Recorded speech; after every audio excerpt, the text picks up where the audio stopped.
একদিন খুব ভোরে লুকিয়ে আমি নানু বাড়ি থেকে বেরিয়ে যাই।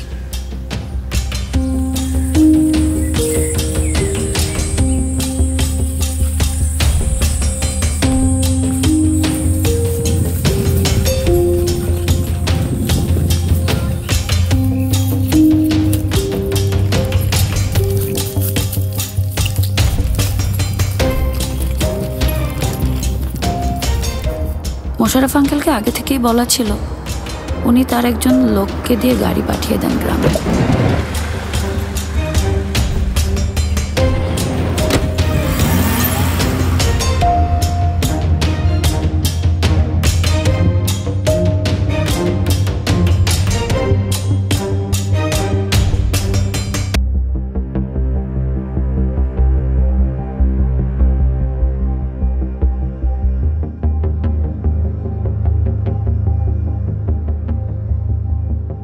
ঢাকায় আসার পর মোশাররফ আঙ্কেল তার একটা ফ্ল্যাটে আমাকে থাকতে দেন।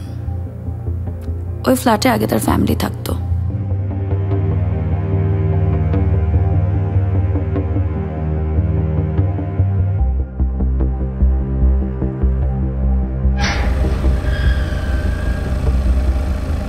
একদিন বাইরে থেকে বাসায় ফিরে দেখি মামাতো ভাই পার্কিংয়ে দাঁড়িয়ে আছে।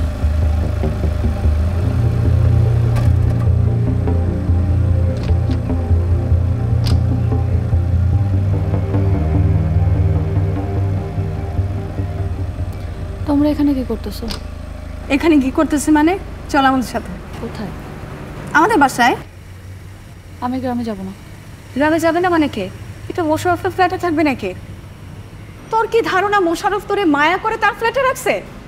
যতক্ষণ তার প্রয়োজন হবে তোরে রাখবে, এরপর ঘাট ধাক্কা দিয়ে বের করে দেবে। তখন কারো কাছে গিয়ে জায়গা পাবি না তুই। আমার জায়গা আমি নিজে বানায় নেবো মা। তুই কি করতেছিস মালিয়া? তুই অনেক ছোট, খুবর কথা শোন। আর কোনো আইনে তুই এখানে থাকতে পারস না। ওরে তো বোঝানোর কি আছে? নিয়ে চলো তো। চল।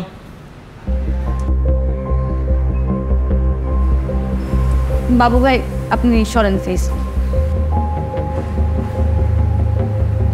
আর ওনারা কোথায় যাবে ওনাদের নামাই দিয়ে আসে।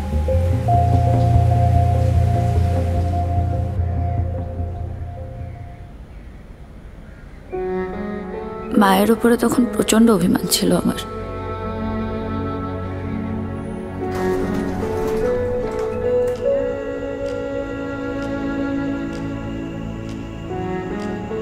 তোর যদি খারাপ লাগে তাহলে আর বলার দরকার নেই। তা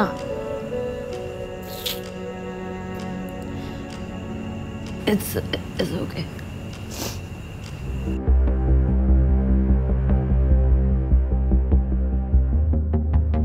নতুন ফ্ল্যাটে ওঠার পর মোশাররফ আঙ্কেল মাঝে মাঝেই আসতেন, খোঁজ খবর নিতেন, সময় দিতেন।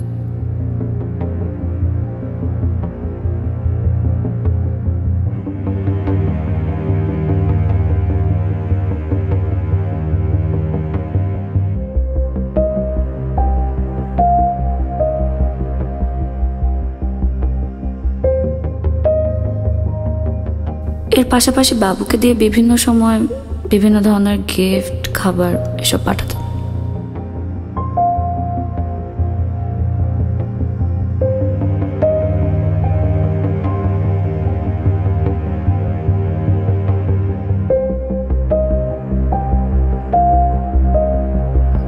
ওই দিনের আগে আমি কখনোই অ্যালকোহল জাতীয় কিছু খাইনি।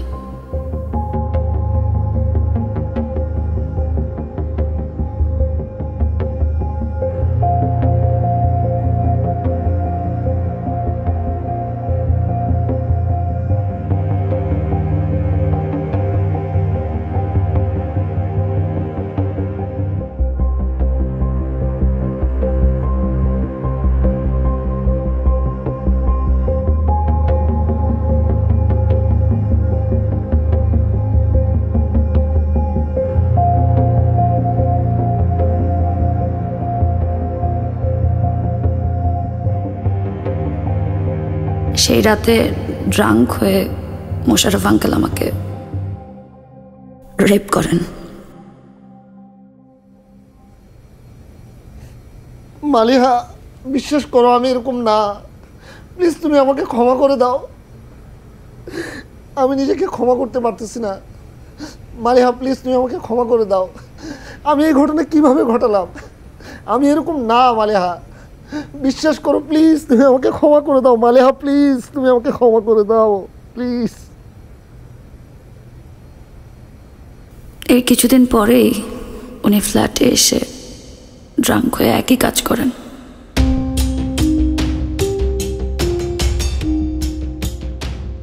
এরপর থেকে প্রায় প্রতি রাতে ফ্ল্যাটে আসা হয়ে যায়।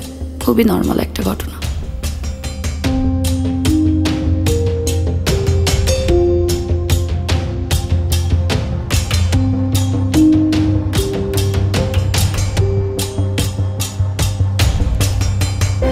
মালিহা, তখন প্রতিটা রাত আমার কাছে ছিল জাহান্নামের মতো। আমি বুঝতে পারতেছিলাম না আমি কি করব। মালিহা, মালিহা, দরজাটা খোলো। নানু বাড়ি থেকে পালিয়ে মোশাররফ আঙ্কেলের কাছে আসা, মাকে অপমান করে দূরে সরিয়ে দেয়া, সবকিছুই তো আমার ডিসিশন ছিল। তখন প্রতিটা রাত আমার কাছে ছিল দুঃস্বপ্নের মতো। আমি বুঝতে পারতেছিলাম না আমি কি করব। আমি সারাক্ষণ চিন্তা করতাম কিভাবে ওখান থেকে পালাবো, কিন্তু মোশাররফ আঙ্কেল বাবুকে দিয়ে সব সময় আমাকে পাহারায় রাখতো, নানা রকম ভয়ভীতি দেখাতো। ফ্যামিলিকে জানাতে পারতেছিলাম না, ভয়ে ফ্রেন্ডদেরও কিছু বলতে পারতেছিলাম না। লাইফটা একেবারে জাহান্নামের মতো হয়ে গেছিল। আমি ফ্রাস্ট্রেশনের চরম পর্যায়ে চলে গেছিলাম। ওই সিচুয়েশনে আমার বেঁচে থাকার ইচ্ছাটাই চলে গেছিল।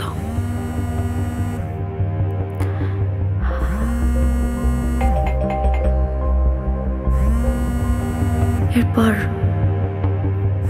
একদিন আর সহ্য করতে না পেরে ডিসিশন নিয়েছি